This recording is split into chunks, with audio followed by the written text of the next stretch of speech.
Good evening. This is QTV Nightly News coming to you from our studios on Kairaba Avenue, and I am Asma Uba. Thank you for joining us. Here are the main news headlines.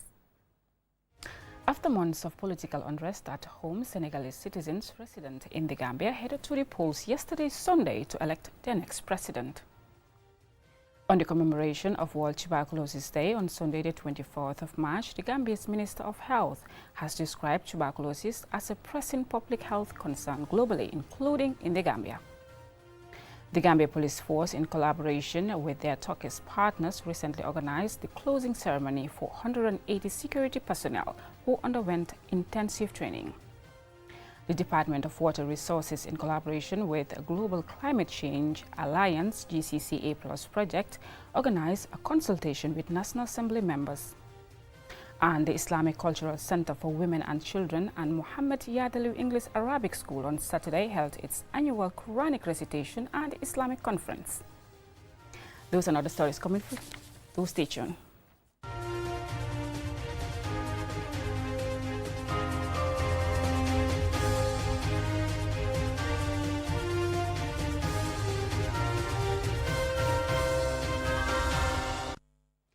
Thank you for staying with us. Now, after months of political unrest at home, Senegalese citizens resident in the Gambia headed to the polls yesterday, Sunday, to elect their next president. QTV's Jennifer Sonko visited various polling stations in the Greater Banjul to engage some of these voters. Here are the details. Senegal is among the African countries that allow or facilitate diaspora voting. As early as 8:30 a.m., voters started to come in to cast their votes either in Banjul, Serekunda, Kanifing or Bakau for their desired candidates out of 19 contestants. About 7.3 million people were registered to vote in the country of around 18 million. In addition to diaspora overseas voting, Senegal's National Assembly dedicates 15 of its 165 parliamentary seats for Senegalese abroad. Senegal and the Gambia share a strong cultural, political and economic relationship. Geographically, Senegal completely surrounds the Gambia except for a small section of coastline. Senegalese citizens therefore settle in the Gambia for business amongst other reasons.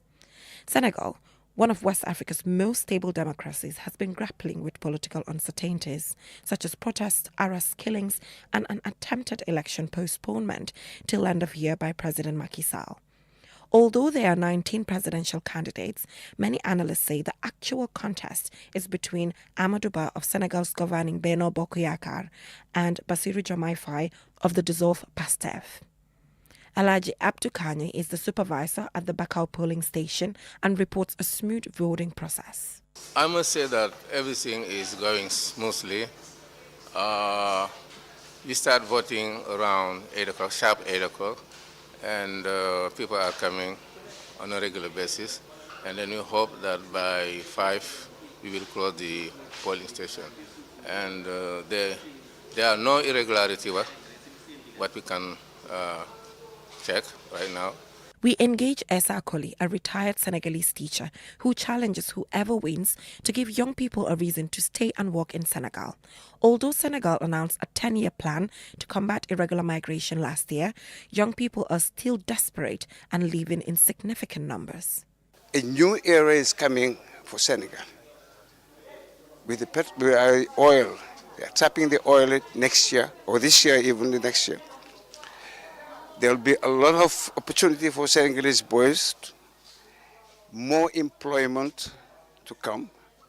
And whenever there is employment, youth will be stable in this country and they will stay and work for the country.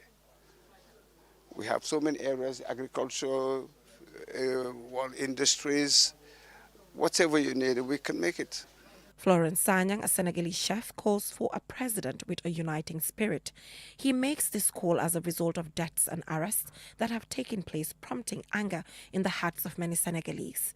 PASTEF leaders Ousmane Sonko and Bassirou Diomaye Faye were imprisoned over separate incidents, and an amnesty announced this month allowed their release days before the election. Well, he have a very, very big tax. Because right now in Senegal, things are a bit complicated. We have so many dispersion. We have some cultural problems. Some ethnical problems. So the next president need to be a united president that can unite back the Senegalese, and then we all try to work and then try to achieve our goal together. But I think it will be better from now on. Yeah. Personnel of the Gambia Police Force and the Gambia Immigration Department were present at all polling stations to ensure calm and orderly voting. And Jibril Jawa, the Deputy Commissioner of Police, Kanifing, was present at the Kanifing polling station. To my observation, and everything is calm, it's going fine, as we expected it. In Senegal, just over 50% of votes are required for a presidential candidate to be declared winner or avoid a runoff vote. Seni Jangha calls on all Senegalese to accept and support the winner when declared. I believe that each person should respect another person's opinion and desires. We all have our preferred candidates, and whoever wins, we should all come together to celebrate and understand that it is a win for Senegal. The candidate has a positive intention, and each person believes their candidate can do it better. Therefore, let us unite for Senegal. Late on Monday afternoon, Amadou Ba, in a post on his party's official page on X, formerly Twitter, conceded defeat, congratulated Jamai Faye and wished him the best in the task ahead of him. President Adama Barrow also congratulated Jamai Faye. Reporting for QTV News, I am Jenna Wasonko. On the commemoration of World Tuberculosis Day on Sunday the 24th of March, the Gambia's Minister of Health has described tuberculosis as a pressing public health concern globally, including in the Gambia, and that the disease stands as the second deadliest infectious disease after COVID-19 in the low-income countries. Mumdalamin Choi reports. Tuberculosis is the world's top infectious killer, despite being a preventable and curable disease. Annually, 10 million people fall ill with tuberculosis, leading to 1.3 million deaths in 2022. Dr. Ahmadou Lamin Samate, the Gambia's Minister of Health, reads out a statement marking the commemoration of World Tuberculosis Day. TB remains a disease of great public health importance globally, and the Gambia is no exception. In low-income countries, TB is the 8th leading cause of death and the second leading infectious killer after COVID-19 and above HIV and AIDS. Annually, an estimated 10 million people fall ill with tuberculosis. A total of 1.3 million people died from TB in 2022. At least 2 billion people, that is a quarter of the world's population, may be infected with tuberculosis, according to the WHO. The public health challenge here is that around 30% of those falling ill with TB are missed by health screenings and diagnostics. This leads many to miss out on needed health care, which in turn leads to poor health outcomes and the disease spreading in communities. Here in the Gambia, there have been some achievements in tackling the disease. Based on routine TB surveillance data, the TB case notification, which has declined due to the effects of the COVID-19 pandemic, has registered an increase in case notification from 2,576 in 2021 to 2,792 in 2023. The Biosafety Level 3 laboratory inaugurated in 2019 continues to support TB laboratory operations. A person infected with tuberculosis manifests common symptoms such as prolonged coughing, sometimes with blood, chest pain, weakness, fatigue, weight loss, fever, and night sweats. One of the preventive measures is to seek medical attention if one manifests these symptoms to improve chances of recovery. In the Gambia, diagnosis and treatment of TB are provided free of charge to all irrespective of nationality, and there has never been a stockout of anti-TB drugs in the country. We thank the Global Fund for their immense support. Tuberculosis is an infectious disease that most often affects the lungs and is caused by a type of bacteria which spreads through the air when infected people cough, sneeze, or spit. The disease mostly affects adults in their most productive years, with over 80% of cases and deaths occurring in low and middle income countries. Mahmoud Lamin Choi, QTV News.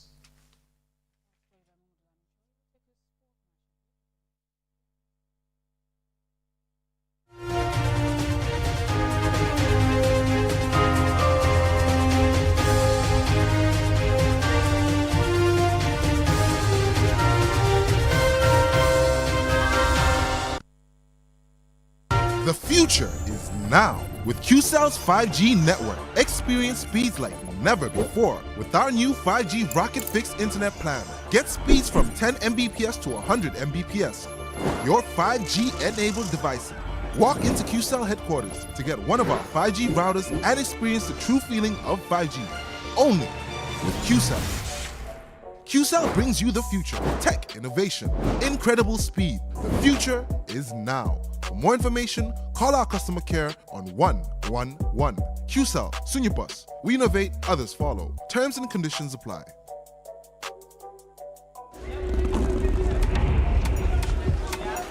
The art of juggling is a true spectacle of agility, coordination, and speed. A symbol of progression, precision, and mastery.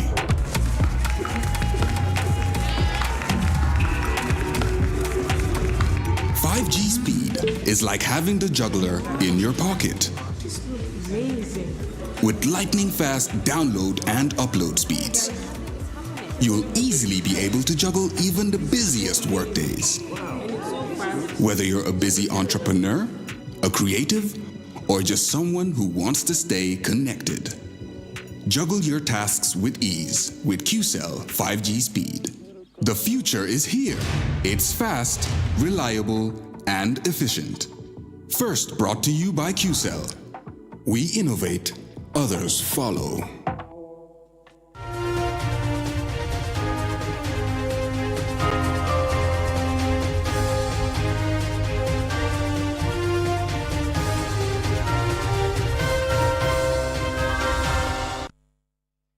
Welcome back. If you're just tuning in, you're watching QTV News, and I am Asmauba. Now, the Gambia Police Force, in collaboration with their Turkish partners, the Turkish Gendarmerie Special Force, on Thursday organized the closing ceremony for 180 security personnel who went intensive training at the PIU headquarters in Kanifing. Lolem Kamara reports. Officials say the training is part of the preparations ahead of the OIC summit to be hosted by the Gambia in May this year. Adeline Basanj, Gambia Police Intervention Unit's commissioner, points out that this day is remarkable as 180 security personnel, which consisted of 4 badges, underwent intensive 12 weeks, each 3 weeks of continuous training. Ranging from protection on food techniques, protection on vehicle techniques, protection principle and responsibilities, preparation and planning for VIP protection duties, room and building clearing techniques, approaches on building techniques, and a lot more. Hakan Petek, first lieutenant and the lead trainer for the course, while highlighting the need for and importance of this training, spoke of the good relationship between the Gambia and Turkey. Turkey's ambassador to the Gambia, Toka Oba, thanked the Turkish Gendarmerie for initiating such an important program for our security officers ahead of the much-anticipated OIC summit. Cadet ASP Assistant Superintendent Mamadou Jallo from the Police Intervention Unit gave the vote of thanks on behalf of the participants. We are ready for any circumstance physically, mentally, emotionally. I salute your courage and commitment to instill in us for making differences in our country. The Deputy Inspector General of Police, Mamadou Sow, emphasized that the Gambia Police Force has also taken some steps to prepare their officers for the tasks ahead of them in relation to the conference. We are all servicemen and women in different capacities, but we have a single objective that all of us belong to, which is to render this motherland safe and continue to transcend from one generation to next. Mfali Fadera, Head of Communications and Branding at the OIC Secretariat, the Gambia, reiterated their commitment to hosting a historic occasion in May. Almost 200 security personnel were trained. In all, we have trained more than 2,000 security personnel since the inception of the OIC Gambia Secretariat. 57 delegates from 57 member countries, including heads of state and government, prime ministers, people from all walks of life across the world will be here. That is a huge responsibility and requires all of us to come together to close ranks and forget about whatever differences we may have and put the Gambia forward. The trainees were reminded of the responsibility and tasks that lie ahead, and were also urged to bear the responsibility of passing on the knowledge and expertise gained to their colleagues who did not attend this training. For QTV News, Lolly M. Kamara. Climate change remains arguably the biggest threat to mankind and requires cross-cutting approaches to reduce risk. The Department of Water Resources, in collaboration with the Global Climate Change Alliance GCCA Plus project, organized a consultation with National Assembly members. Jennifer Sonko has the details. The event brought together Islamic scholars and parents as students showcased their talent in reading verses from the Quran, Hadith and poems. Alhaji Esa Fode Dabo, president of the Gambia Supreme Islamic Council, spoke about the importance of the event. In order to preserve Islam in our country, we need to pay particular attention to the children, and this is what she's doing. So we thank her very much.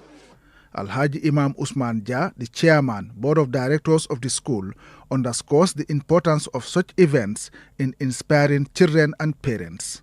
Any Muslim parent attends this program will start definitely taking their children to this school or any similar school that teach their young children, teach them deen from the grassroots to memorize the Holy Quran, memorize teachings of the Prophet Hadith, and at the same time can speak English. Cherna Omar Bari, acting vice chancellor of the International Open University and one of the guest speakers, spoke on the topic nurturing excellence and how Islamic education can foster future leaders. I have done my dara and I've been taught also by my parents, but I've realized there is a lot of gap in my knowledge of my own deen. And that gap, we have to really work it out. It will help us better understand how then we become better people, and tomorrow we will now know any leader who stands to say they are going to lead us would have been a rounded human being. Dr. Ahmad Lamin Samate, the Minister of Health, and Esa Bokarsi, the Deputy Chief Executive Officer of the OIC Gambia Secretariat, also attended. My children go to this school. They speak some Arabic. They teach me the Arabic alphabet. If I do not pronounce it well, they correct me. I think that alone to me is a big blessing. Organizing this means you are organizing a forum where knowledge will remain the fountain that will water the character in the youth, particularly the children. Haja Maimuna Yadaliu Savage, the proprietress of the school, says despite the successes the school has registered since it was established in 1997, she still faces some challenges. Some parents do not pay school fees. It is not that they do not want to pay, but it is sometimes not easy on them. We are always relying on Allah to help us. There are people out there, like members of my family, who will always help. As I said, I have friends who will always help. But alhamdulillah, since we are working for Islam, we do hope for Allah to accept our work and to reward us in the hereafter. It is very important for us to learn. It was centuries ago, during this holy month of Ramadan, when the first message came from heaven through the angel Jibril to the Holy Prophet Muhammad sallallahu alaihi wasallam, and the angel proclaimed, read in the name of your Lord. The children's parents and guests commended the school authorities for inculcating Islamic values in our children and the promotion of Islam by teaching them in both Arabic and English. Babukar Sise, QTV News. We apologize. That was the annual Quranic recitation by the Islamic Cultural Center for Women and Children and Mohammed Yadaliu English and Arabic School. We'll go back to the other story. Climate change remains arguably the biggest threat to mankind and requires cross-cutting approach to reduce risk.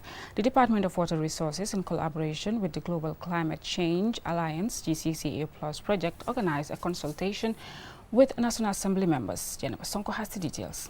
The Gambia is ranked 106th out of 191 countries with middle range risk according to Climate-Driven Informed Risk Indicator 2022.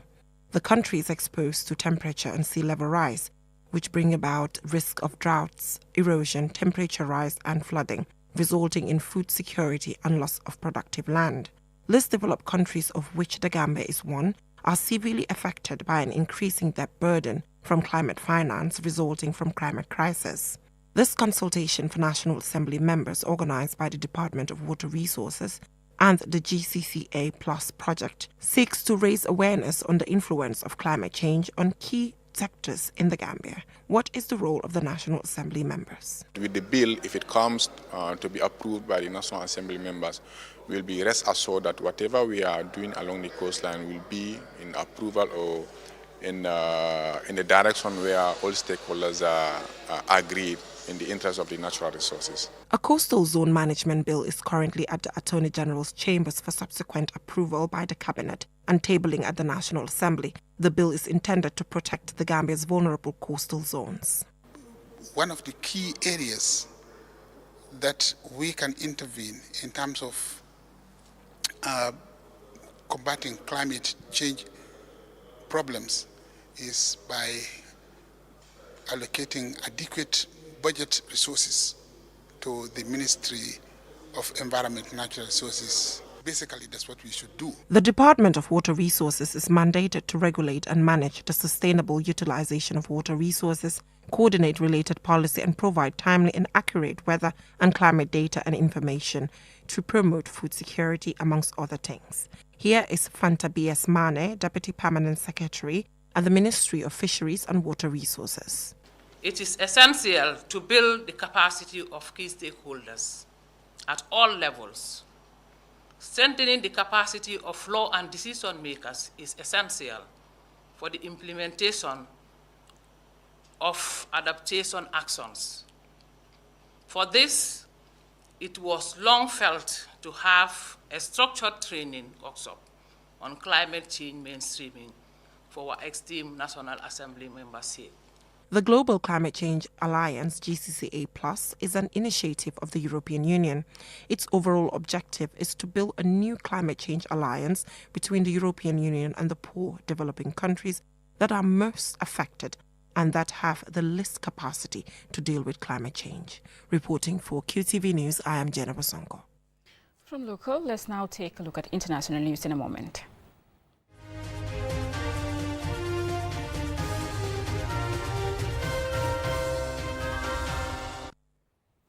Nigeria's President Bola Tinubu has announced a 3-month ban on ministers and government officials from going on publicly funded overseas travel with effect from April 1st. The move aims to curb government spending. Lena Igwenyiba reports. President Tinubu's administration, along with several others in Africa, has faced criticism for frequent international visits, including sponsoring over 400 individuals to the COP28 climate conference in Dubai last November. Since taking office in May 2023, President Tinubu has undertaken more than 15 foreign trips, surpassing budgeted amounts for travel expenses, with figures reaching 3.4 billion naira, which equates to about $24 million in the first half of his presidency.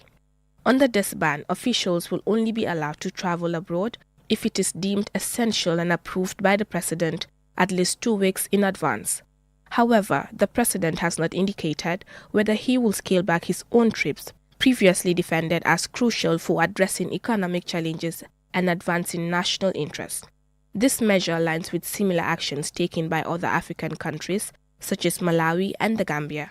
In August 2023, Gambian President Adama Barrow suspended all foreign travels by officials, including himself, for the rest of the fiscal year, except for meetings where Gambian participation is compulsory and trips entirely financed by external sources.